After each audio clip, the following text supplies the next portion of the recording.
All right, welcome to a special edition of the Houston Dynamic Dynamo podcast. We have former Houston Dynamo legend, star, business venture entrepreneur, and amazing individual, Mike Chabala, with us. It's truly a pleasure to have you down here. You're representing Sphere. That's your business venture, and of course, we're going to talk about that a little bit.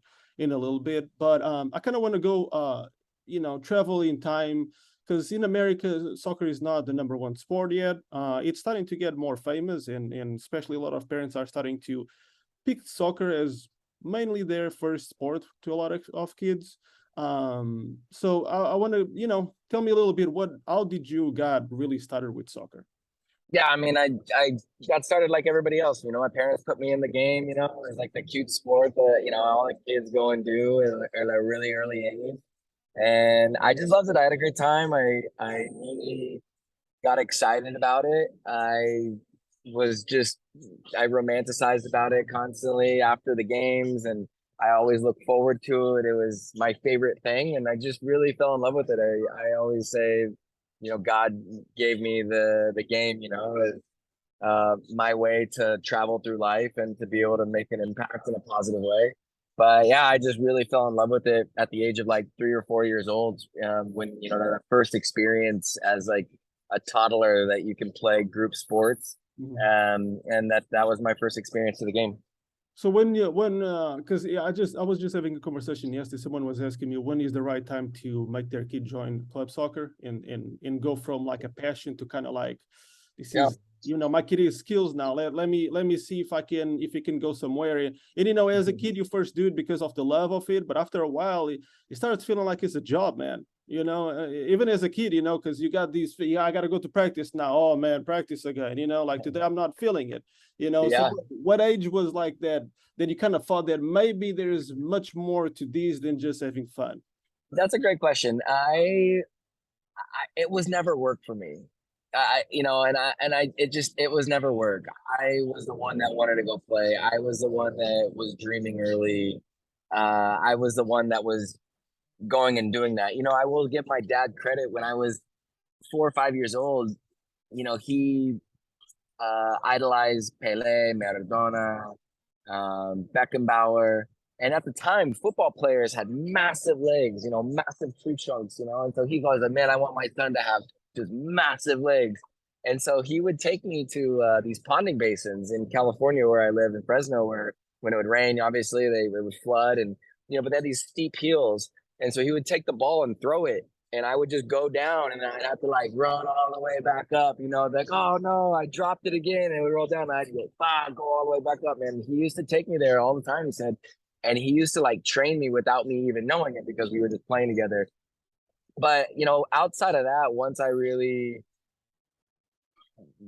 got to a cognitive age where I could really understand like what I was like doing and what I was enjoying, and where I started to actually kind of, be exposed to, more teams and leagues and competitions. That's when I really started to accelerate in those experiences with more structured training. It was all like recreational. And then my parents lied about my birth certificate to put me on my first competitive team, playing up 3 years for an under 11 group.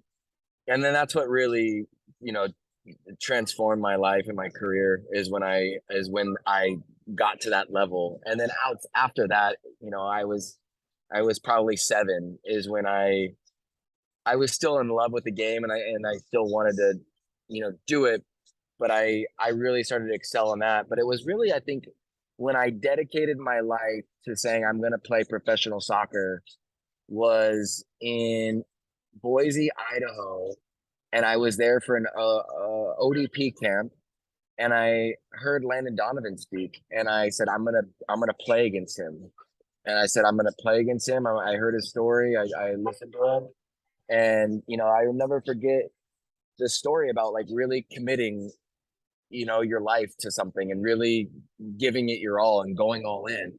And I was like, okay, this is the moment in my life, because I played up to that point, like I was good, I was young, but I like cognitively made like that decision to say, okay, I'm gonna go for this, And I think that age was about like 14, like 13, 14 is when I was like, okay, boom, I'm gonna go. But yeah, luckily for me, it never felt like work. Never felt like I had to go train. It was always something I just really was excited to go and do. So at that time, now you're starting to circle high school, and obviously there's been a lot of people talking between club versus high school, and some clubs don't even really like players to play for their high school, and then Yeah, high school coaches, they take pride on it because you're playing for your high school. This is, and there's a fight between those two, and how a lot of high schools, they have football coaches and other sports coaches, and they really don't know necessarily what they're doing, because I mean, yeah, let's face it, soccer for a lot of high schools is really just, hey, go out there, have some fun, kick some balls, and who cares? yeah, And of course, a lot of parents that come from a little bit not so much financial means, they struggle with talented kids not being able to carry them to pay for their fees and everything from the club soccer standpoint. So like, yeah. and I mean, we're talking a few years back with your timeline, at 14, 15, but like, tell me a little bit, like, oh, now you're taking it serious. What kind of like workout, what kind of like commitment from your parents and yourself as well? Because now that you want to make this a living. So what kind of like gears in your mind change you, and what kind of like your routine started to look like? Yeah, I think the biggest thing for me was, in high school, I mean, I went to Europe and I played for a couple of years, and I was really fortunate to really accelerate my career and move like in an aggressive, positive way. Um, and so when I came back, I was already in this mentality that I was better than everybody. I was more developed. I had more world experience than even my parents and adults. I mean, I was living by myself for almost 2 years on and off, and I was around the global game, right? Not a lot of players, and in America at least, we didn't have that exposure, right? Whether it was just like high level games, television, no smart devices, no internet. So I wasn't exposed to that. So when I got over there, I really put myself in a different space. And you made a good point about high school soccer and club. I mean, it's completely different now, because if you're going to be a professional soccer player, you need to go through the vertical of like being in the MLS club systems, depending on where you are. And if you're not, you need to get to a city that is, so that you can be exposed to the highest level of players for the most part. Although there is a capitalistic approach to our game, which still holds us back as a country, which is another conversation. But I was at a high school that wasn't as good. I was a freshman playing on the varsity team, and I stayed there for 2 years. And I actually transferred to school because somebody wanted to beat me up, and I was like a cocky, young high school player, and these guys were like a little bit rough around the edges. And so I said, no, I'm gonna move to the best side of town, to the best team. And I was playing with these guys on my club team, and high school would, obviously everybody would stop playing clubs to go play high school, and the teams were usually not that good. So I was always looking for the best place to play. Well, I had to sit out a year. My junior year, I couldn't play high school because I moved. And so I literally like had to train with like the worst team, worst players, and play with them. And I just said, no, I don't want to do that. Like, I don't want to play. It's going to make me worse. I'm going to train on my own, and I'll practice with the varsity team. So I did. I didn't even play my junior year and that year. And then my senior year won the championship with the high school team and played. But that was a really hard year because I was forced to really train by myself. And I mean, yeah, I had some coaches, I had some people giving me advice on like drills and etc. But luckily, because I was in Europe, I really developed some good technical skills that I really worked on daily. That I call my ABCs, my one, two, threes. That I really hammered home. And for me, it was incorporating fitness. It was incorporating those skills and technical pieces that help me to still stay sharp and to continue to keep moving. And then, as you grow, you start learning new things. But, there wasn't the internet. There wasn't these Instagram, influencers that are showing you drills of what to do. That's bullshit. I was lucky. I was fortunate to be exposed to the game and took things and then continue to keep adding in. And I was lucky I had good coaches along the way that showed me different things that helped me kind of progress so that I had good benchmarks to help me kind of along the way, right? Because you don't know that ladder. Like, like, hey, I want to play pro, but you got to work backwards. It's like, how do you work backwards to hit that next step? What are the training exercises? What am I looking to do? And fortunately, I was exposed to the right people, had the right mentality, and I was just kind of in a great place where I had no distractions, and I had the mentality to just give myself all to it. That I think a lot of players struggle with today because of all the distractions in life and social media. Yeah, no, absolutely. I agree with it. And now they got the access to all kinds of information that it's overwhelming. What kind of information is the right one and what kind of information is not the right one. I think even coaches now struggle with it, trying to find their methods. And now a lot of coaches go to trainings, and then at the trainings they kind of give you the format, but then if you don't become a unique coach, then what makes you different than anybody else, right? And I do say that, a coach that coaches 15-year-olds, it's a different coach that coaches the pros, or in because the technique that you have to teach a 15-year-old is much different than a technique that a player already should have in the pros. So it's much more different. And then of course you're playing with different age groups and different mentalities, and the game has changed tremendously. Now having access to information, watching games and practices and things like that, it's no longer the issue. The issue is how can I pick the right thing? And I think that's like one of the issues now added into the youth level of soccer. Um, you know. But now then you went on to college, and after all these struggles with high school and being the good, better player than everybody else, obviously it makes sense because soccer, especially, I mean, people have to think about 20 years ago, man, soccer in America was at the birth. I mean, a Major League Soccer tried with bringing major stars in the 80s with Pelé, Eusebius, and all that, and the game didn't really stick too much. And then there was a second wave where now we're starting to see again where we're bringing Ballet and all those players again, trying to push again, World Cup coming to America.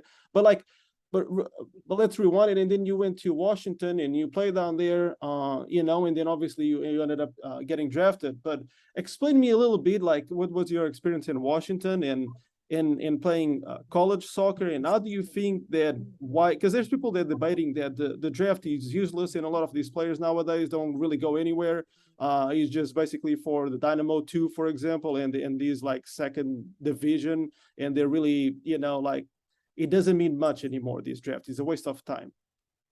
Yeah, I don't say I'm like completely removed from it though, but I think that there's just a lot more that goes into it. I think that all roads lead to Rome. Like I always said that. I never compared myself to another player because some had exposure at a different age or maybe developed faster than me, or had maybe a contact that maybe put a good word in, right? And I always believed that no matter what, like as long as I, worked hard and was the best and continued to keep going, that, it would happen for me. I didn't really worry about the path, but more the process.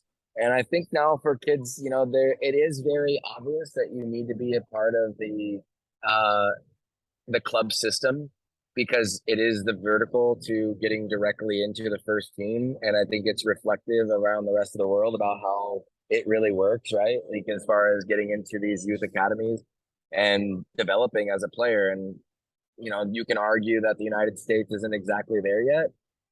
Okay, I don't disagree to a certain point. So that's fair.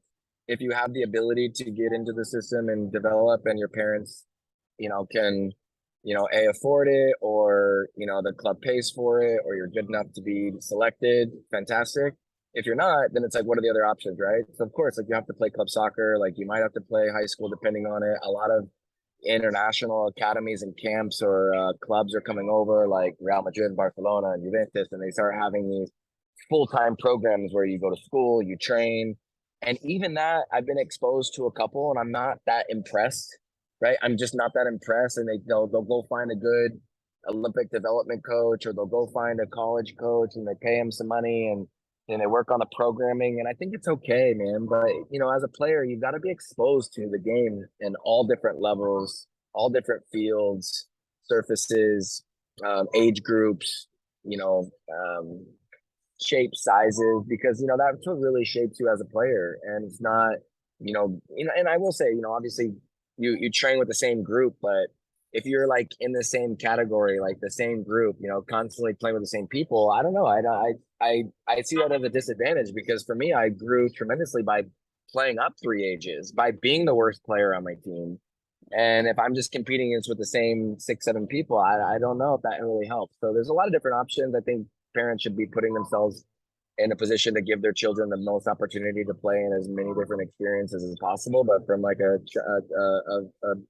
an opportunistic point of view for kids going forward, I mean, college is still a good option because the reality of it is that not everybody's going to play professional soccer and you're going to need to do something else with your life. I also don't think that college necessarily is the answer, because I think that there's other ways that you can create a wonderful life for yourself through experiences and other types of educational platforms and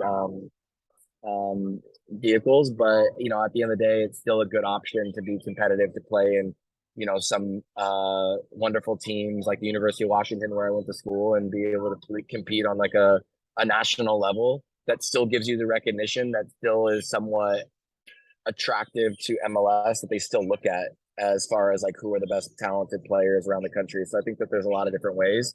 It just depends on, your circumstance and your surroundings and your situation. Absolutely, I agree with you. Yeah, so now, let's rewind it a little bit. And you got drafted. You think you made it? What was going on in your mind once you get drafted? Yeah, it's just a fantastic feeling. It's wonderful.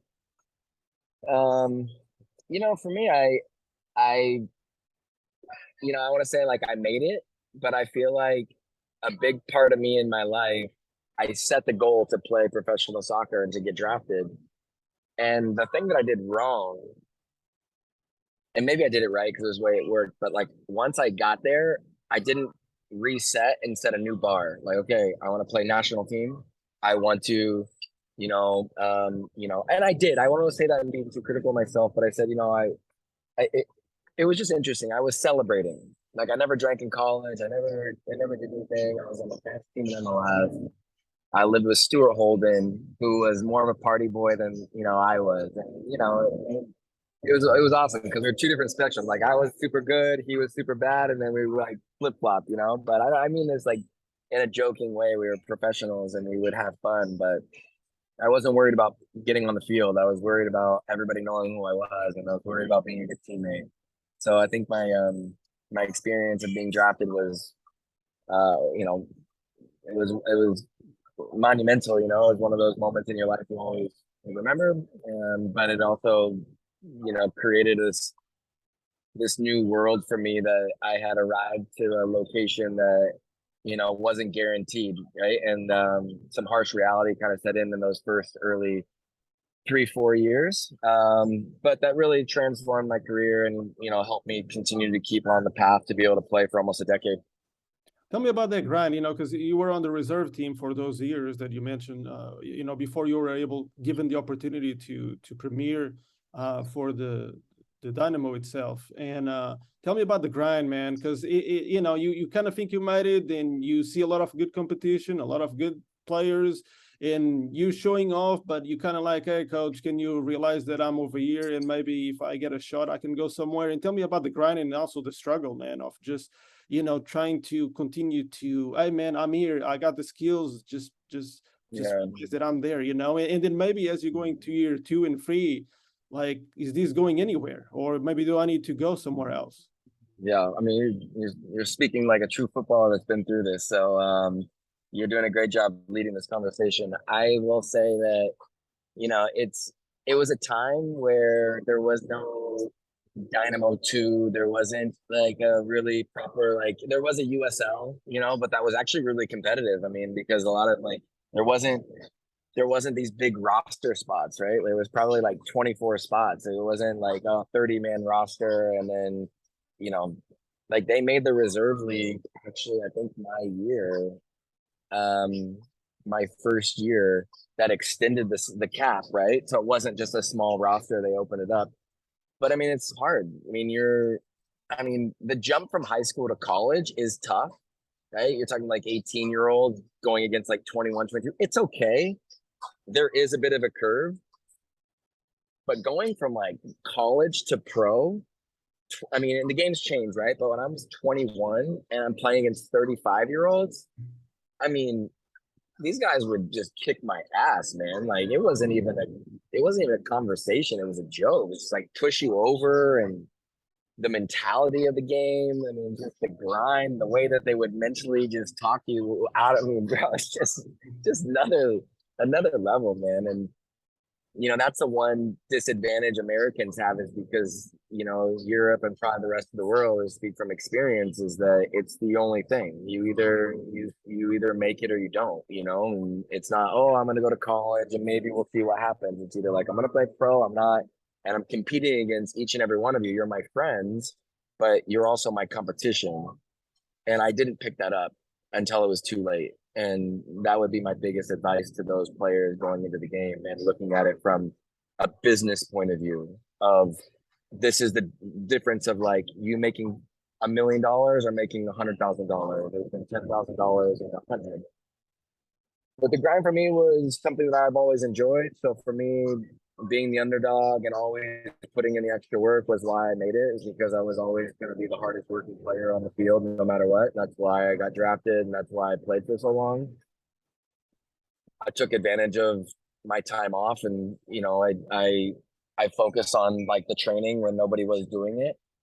But after I got past that point, I always tell this story about Dwayne De Rosario, coming up to me at training when I was hungover. And he just said, like, what are you doing? Like, why are you partying? Like, why are you celebrating? Like, you didn't win 2 championships. I did. Like, you didn't win anything. So until you win your own championship, don't show up to my practice field again hungover. I was just like, man, like, that one hit me the hardest, because it wasn't my coach, it was my peer. Like, it was my teammate, the leader of our team, right?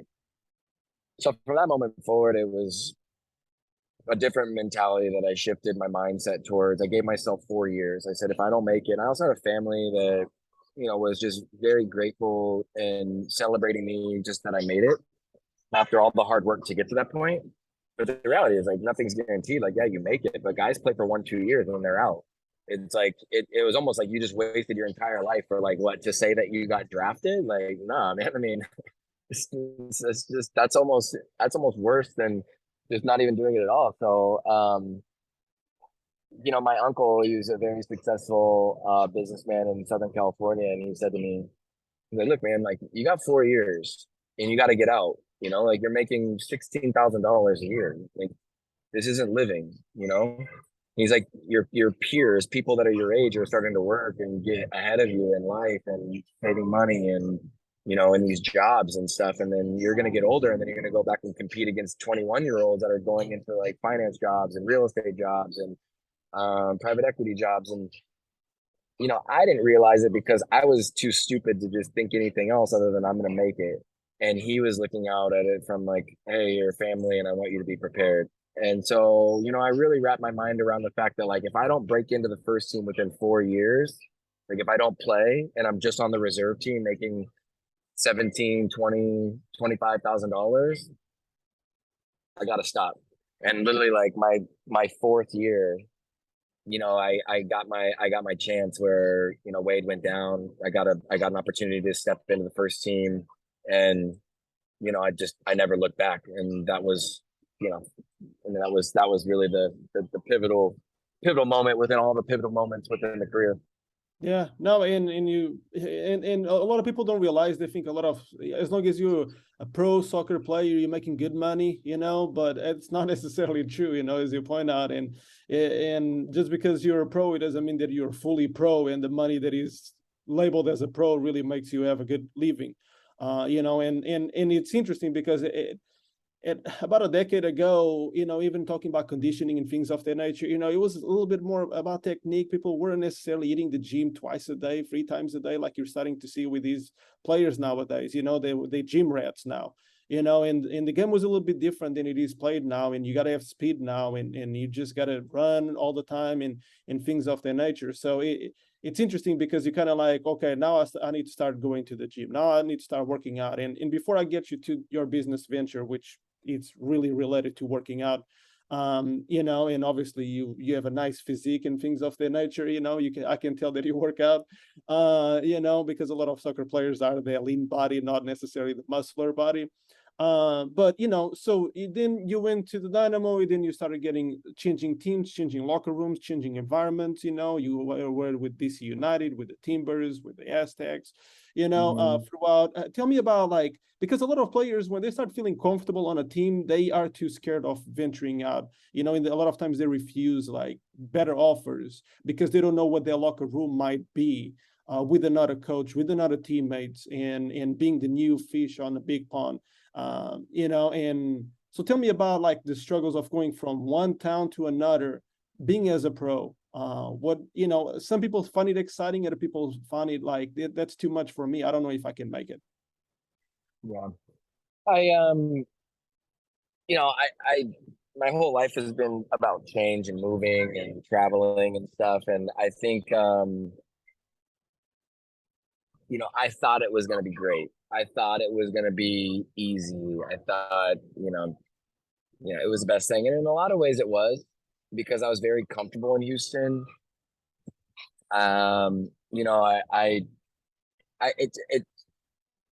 Regardless of the playing circumstances and changes, it was great for my career to go to Portland, and I excelled. I think 2011, when I got to Portland, was my best year of soccer.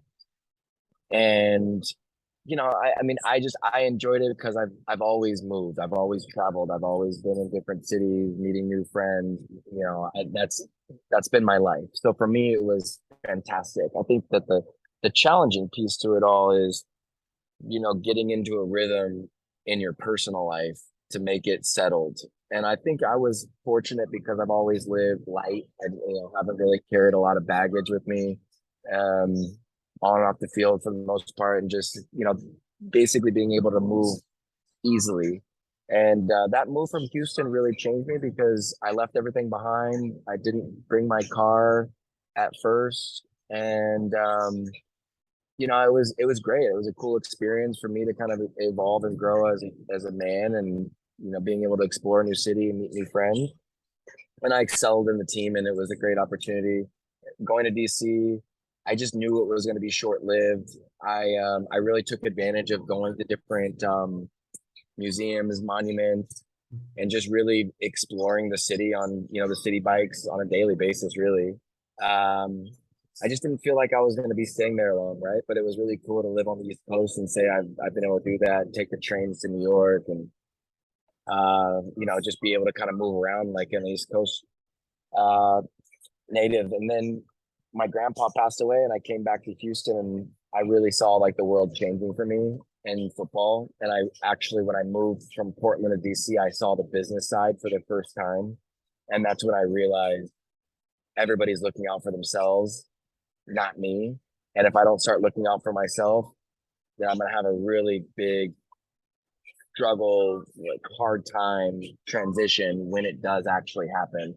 And I think that's when I wouldn't say like my game slowed down or when I changed, but something happened to me after I left Portland that I wasn't the same player. And I think it was obviously probably emotionally and mentally, not necessarily physically, that, I was probably 28, 29, that really started moving the needle towards the other direction of, okay, I got to figure out what's going to be next, because playing soccer for me was always a goal, but I always told myself I'd rather regret something I did than I didn't do. And I always believed myself to be more of an academic than an athlete. And I always believed I had more to offer the game or life than just what I had on the field. And I always said I'd rather retire or be done earlier rather than too late. Mm-hmm. And I watched a lot of guys hold on to their careers in Houston because it's all they had, and that's okay. But for me, I didn't want to be that guy. Because it's interesting. In 2011, you go to Portland, and it's probably your best year that you had. Then quickly the next year, things are not so bad either, but then you go to DC, and that's like the beginning of the end. Crazy, right? So what's I mean, yeah. I had my best year. Like, I was a bad. Like, I scored an amazing goal. Like, I'm top of the world. I mean, man, I was a guy. And John Spencer at the time was working on his own contract with the Timbers. And I remember going to him and saying, "Hey, look, like I'm on nothing."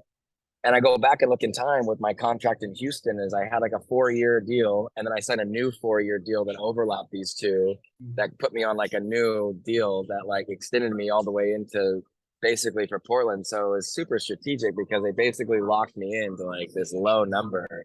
And so I went back to them to negotiate. I was like, look, man, like everybody else is getting paid at least 150, like, starter in the league. I mean, look, I'm that guy, pay me.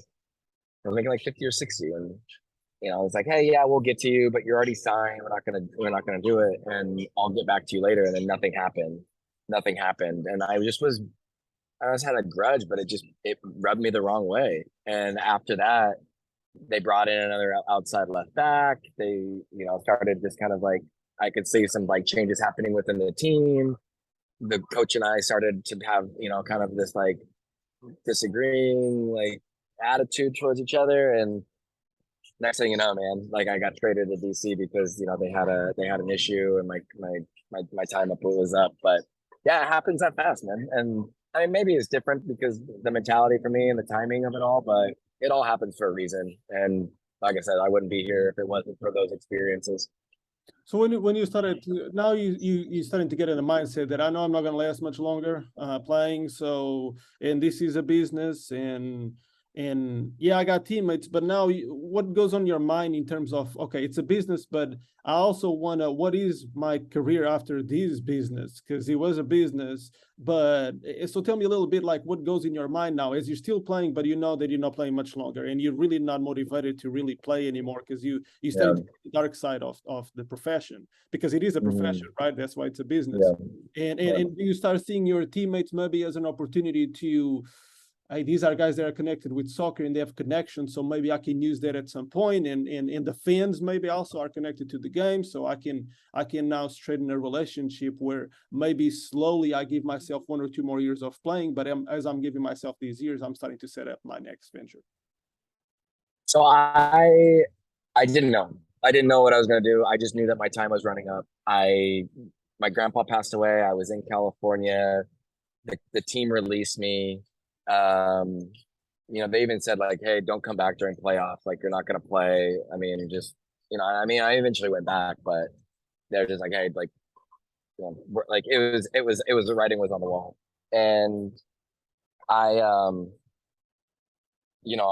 I knew I had to go back to Houston. I knew I had to. Like, I spent so much time building a community, building a network, working, off the ball to really develop what I believed as like my net worth because of my network. And so I said, I have to go back to Houston. I called Dominic Kinnear and just said, listen, like I'm out of a contract. I'm looking for a place to train.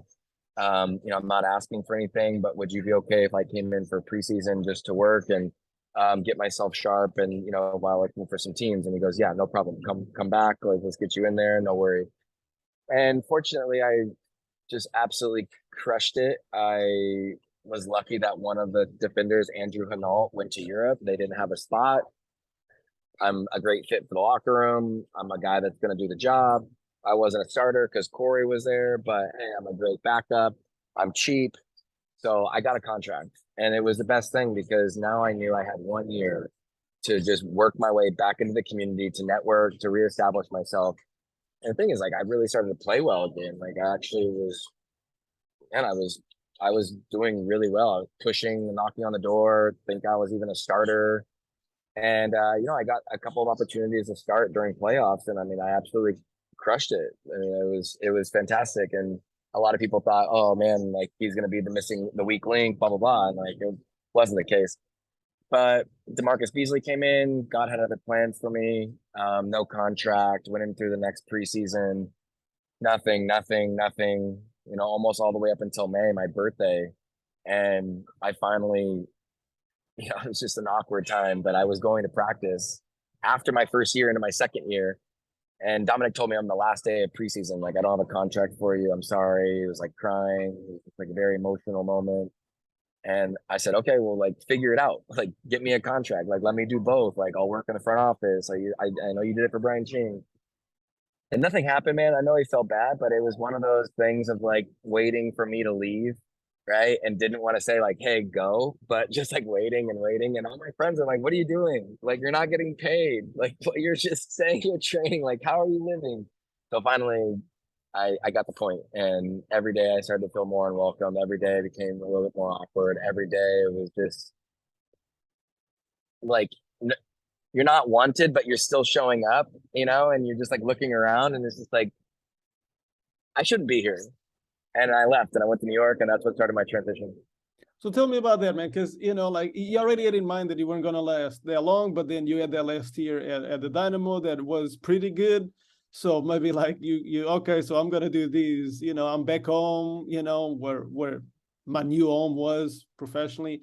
So like what now being forced out of the game abruptly, because I don't think you were expecting that. That's why you were coming every day, and now they don't even got nothing for you, and they don't even have a job on the front office. And so now tell me how much the hard truth is that you spend all your life with something, and now that is gone overnight. Oh man, Because I think yeah, everyone that played the game and played the game at a good level, that's yeah, the hardest part is to quit, to give up. That because they yeah, always think yeah, they got something left in the game in the tank. No, yeah. Nah, for sure, man. I wasn't done. Like in my mind, I wasn't done. I was calling interns. I was in New York. I was training.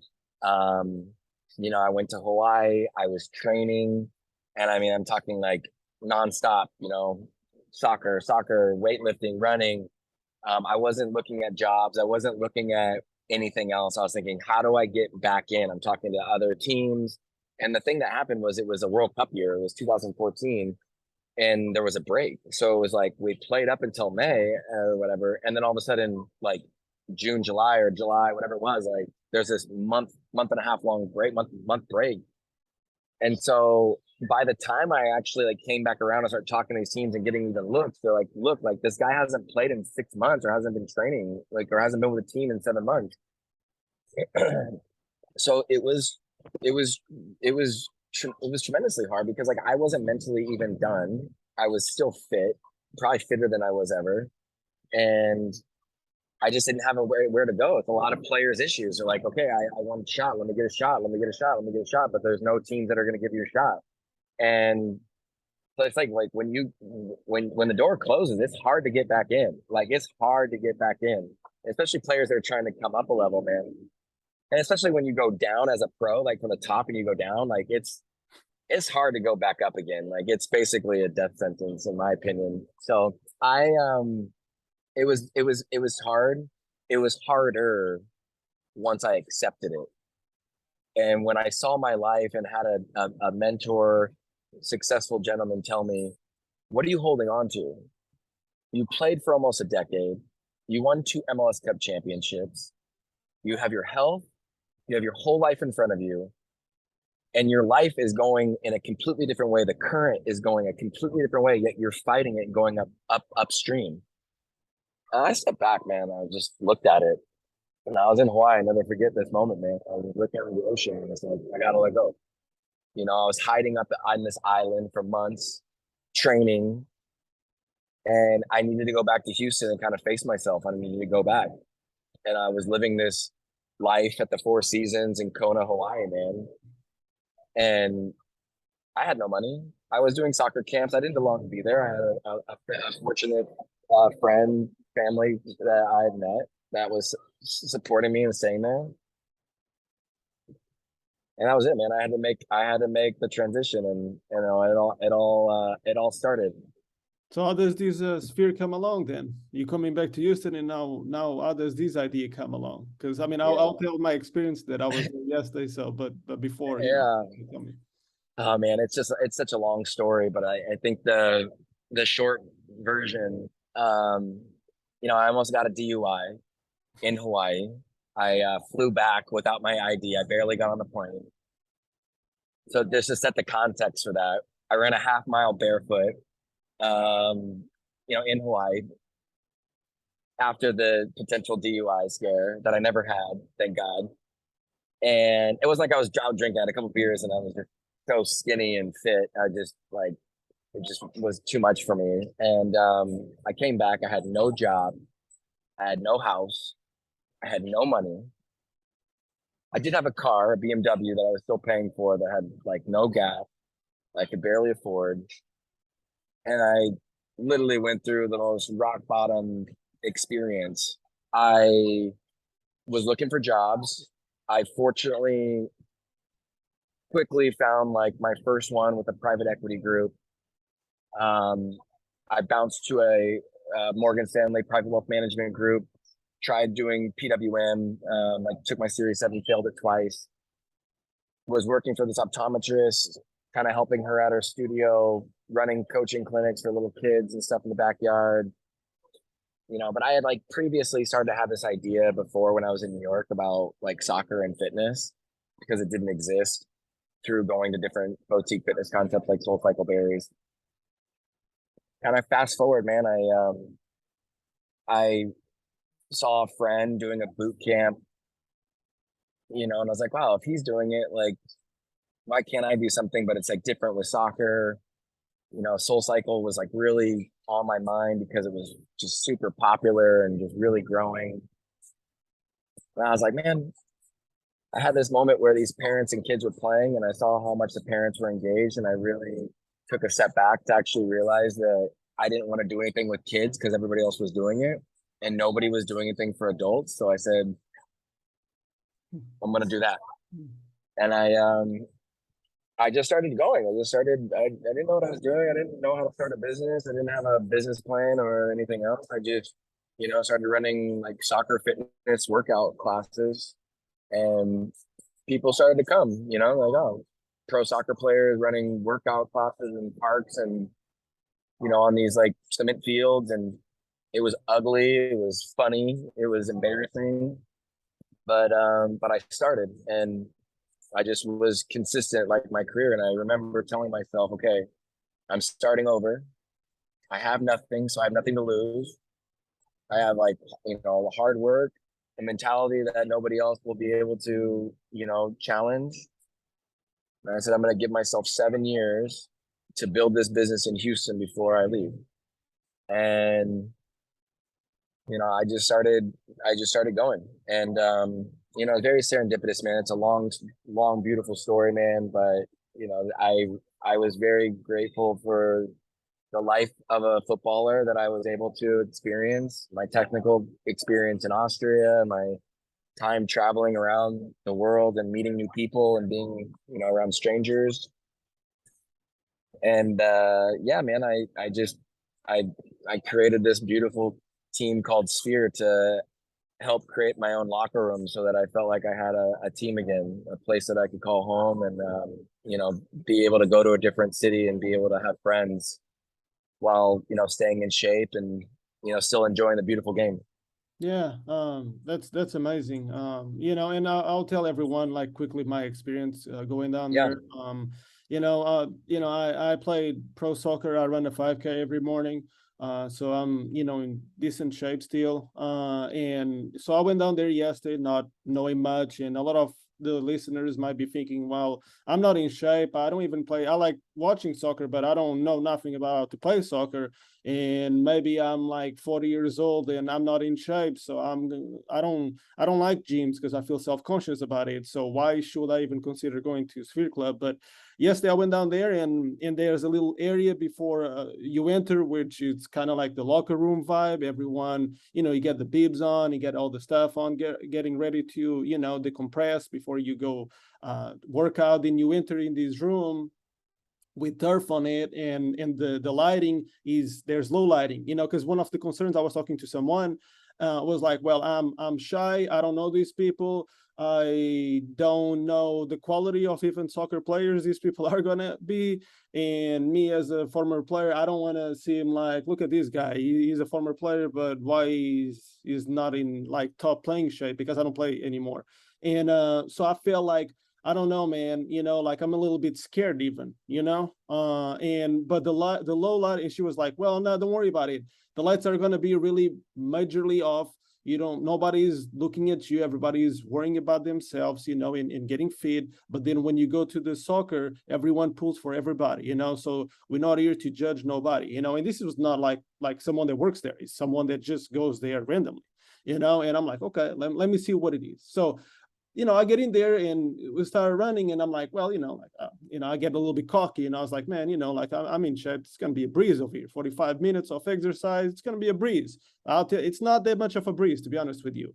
But it's not tedious either. It's not like, because every 7 minutes they change the routine and the activity, so you're exercising, but you don't even think mentally that you're exercising. A lot of people don't like running because running is, you have to be with your thoughts, and a lot of people don't. It's scary to be with your thoughts. But you're running, you're surrounded by people, everyone is pulling for one another, the lights are off, nobody's looking at you. Just pay attention to not run into someone, because the lighting are a little bit lower. And I found, I purposely didn't research a lot before I went there, because I didn't want to have a preconceived idea before I went. And let me find out what this is, and I saw people from all age groups that were there. It wasn't just 20 years old, it wasn't just 40 years old. There was people that were 40, there was people that were higher 40 years old, and there was people that were in top shape, and there was people that were not so much in top shape. But everyone was busting butt down there. There was like no slacking. I'm going to be over here just because they're not looking at me. Nobody's pulling for me. Nobody's making me accountable. I'm not going to do it. Now you're going to do it because you're starting to hold yourself accountable, because you start seeing that everyone is doing it too. And that's what I liked. And I mean, I got out of there, man, I was dripping sweat. But I liked what it was done. And you don't need to play soccer. You don't need to ever touch a soccer ball to be able to do those drills, those exercises.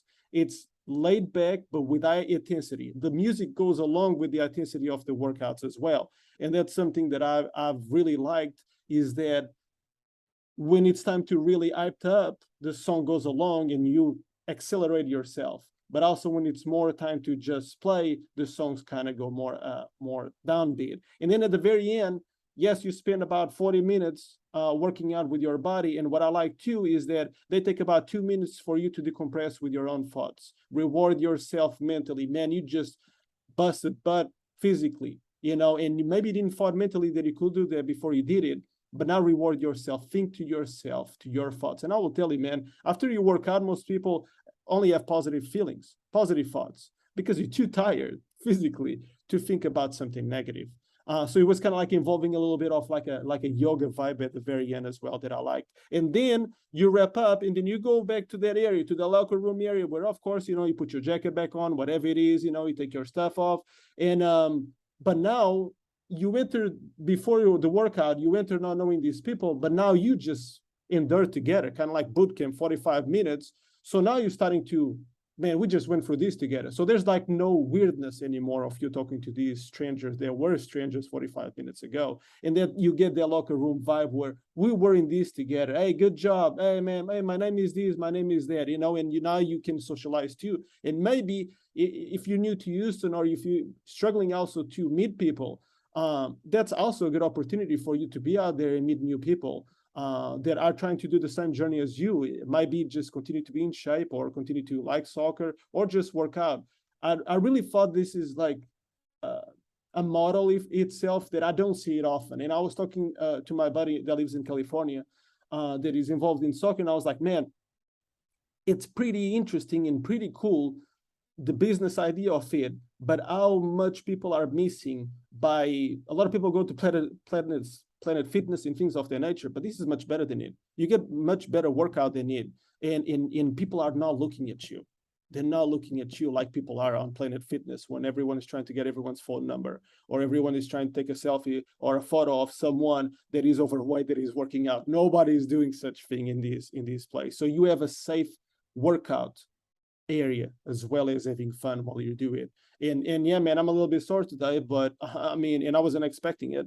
But and I got my workout, and it was fun. It was fun. But I mean, so tell me, like, does it make sense? Is it something that's kind of what you guys expect from people when they go there the first time? I mean, man, that's just a great, like, it's great to hear your point of view. Kind of talked a little bit before we got on, but I always love like everybody's first impression of Sphere. And the cool thing about us as a business is, and the way I've like evolved is in the very beginning, I was very protective. I was very like a ball hog. I'm think of Sphere as a ball, and I was holding on to it super tight. And I was like, man, I don't want to share it with anybody. I want to make sure that like, I protect it. It's my baby. It's like, it's my business. I've spent so much time and energy on growing it and started to evolve. But what I realized is that like people were wanting to touch it and be a part of it, and I wasn't allowing it to move.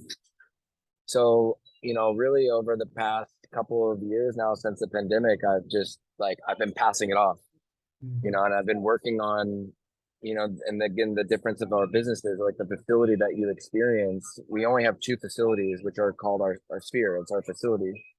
But we have all these clubs around the country now that still run our programming that's very similar with all the same, ethos and rules and workouts. Like they're almost identical. The difference of it is that you have a facility that's beautiful that has like lights and music and AC and all the rest of it. Or in Austin, that's like right next to downtown, and it's just, incredible energy, a bar that we're building and food. But the reality is like Sphere is to me like church. You don't have to go to church to believe in God or feel like he's with you. And that's the same thing as Sphere. You could be out at a park, huddling up with a bunch of random strangers, or you could be at a facility. Like that is Sphere. And the logo and the difference of like what this is, and it's beautiful for me because a lot of people are like, hey, it's a pentagon, but it's a sphere. Like I don't understand.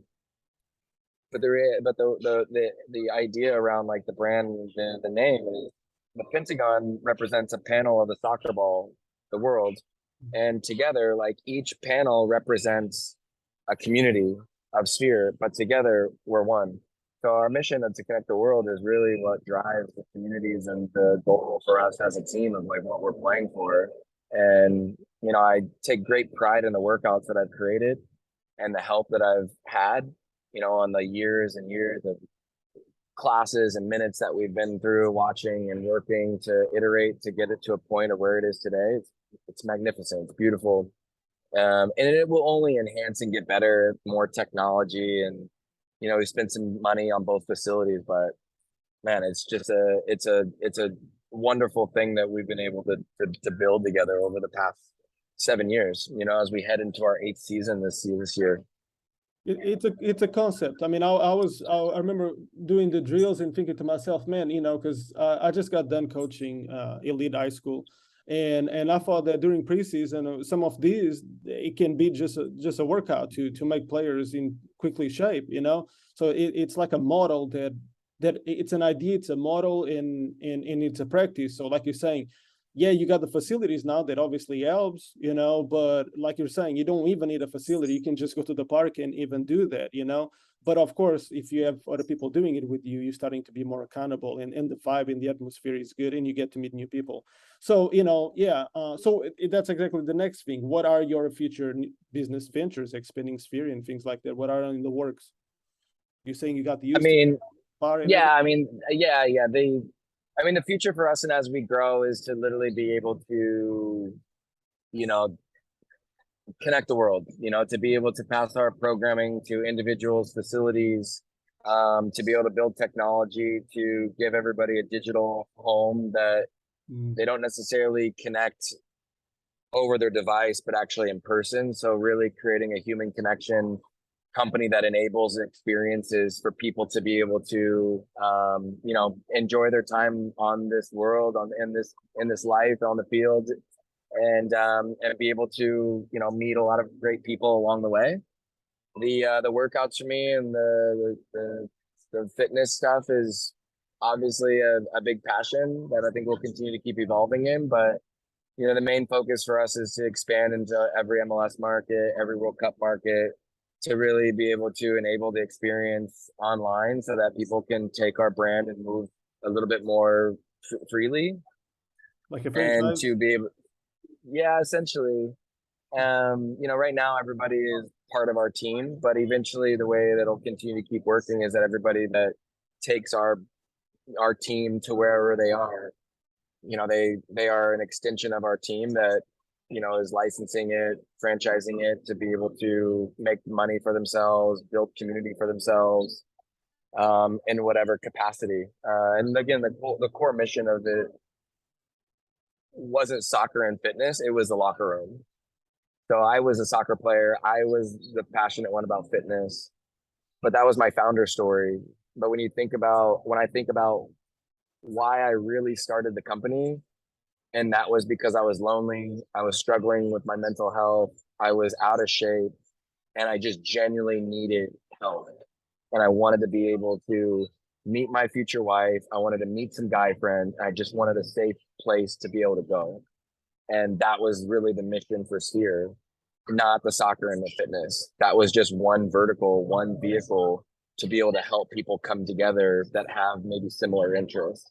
So what's really unique about us is we're exploring bike clubs, we're exploring volleyball clubs, like we're exploring pickleball clubs now, but still incorporating the workout. So you still move, you still get a little bit of fitness with like body weight exercises and a little bit of movement, but non-competitive play and just focusing on connecting, not competing.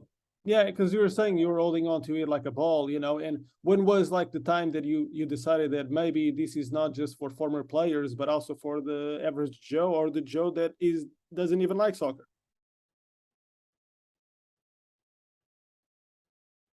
You're muted.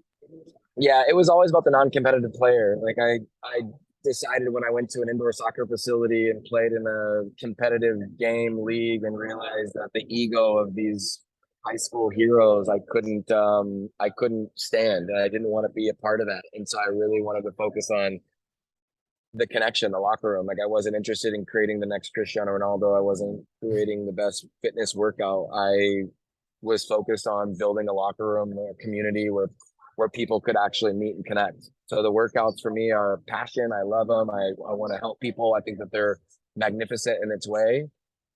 But the main objective for me is to make sure that there's no fights, there's no egos, that everybody knows each other's names, everybody hangs up and hangs out, and that the ethos of like our universal locker room rules and on the field rules are honored by everybody, so that way we all get out of there in one piece. One of my last questions. You continue to talk about the locker room. What was different in the back-to-back winning seasons of the Dynamo in the locker room versus the teams that are not very successful? What was the difference you saw there? We all had a collective goal to win. We all honored the same similar principles, values, and roles. They were all, everybody held each other accountable.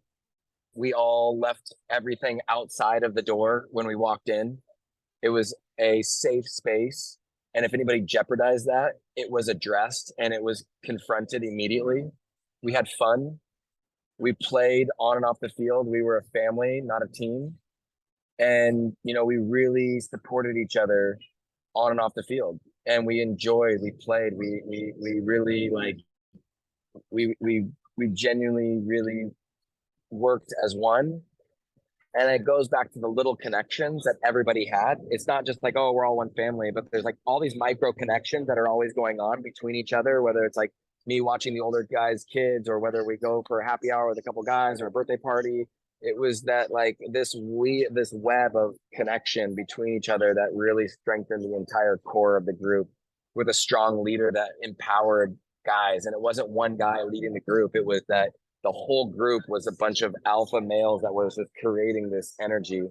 And it's not something that you can put on paper. It's something that you have to feel. It's something that I've taken to heart as far as like the locker rooms and communities that I create now around the country, and making sure that ethos and that vibration is always the same everywhere that we go.